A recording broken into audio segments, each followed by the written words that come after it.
Sir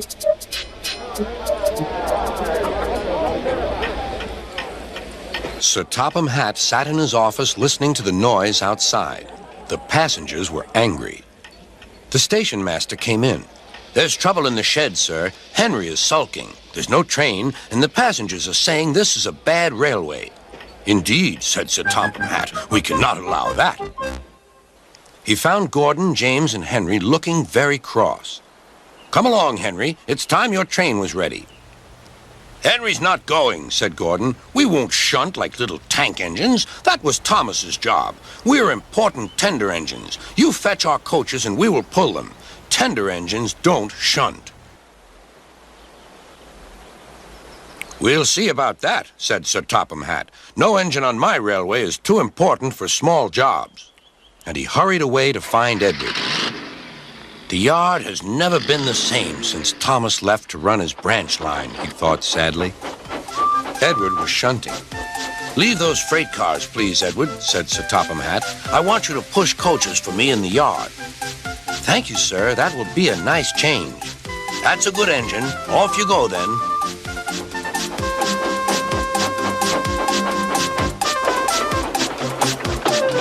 So Edward found coaches for the 3 engines, and that day the trains ran as usual.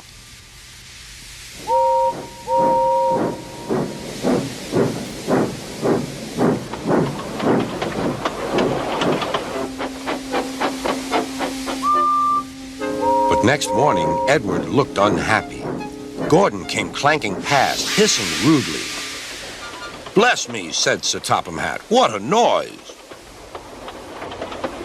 "They all hiss me, sir," answered Edward. "They say tender engines don't shunt, and last night they said I have gray wheels. I haven't, have I, sir?" "No, Edward, you have nice blue ones, and I'm proud of you. Tender engines do shunt, but all the same, we do need another tank engine here." He went to a workshop, and they showed him all sorts of engines.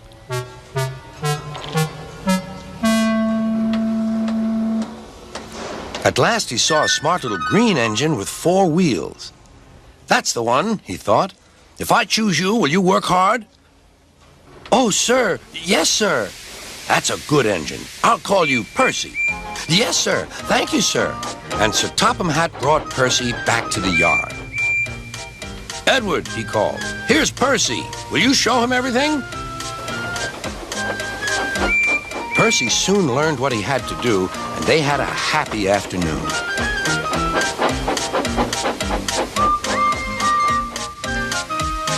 Then Henry came by, hissing as usual.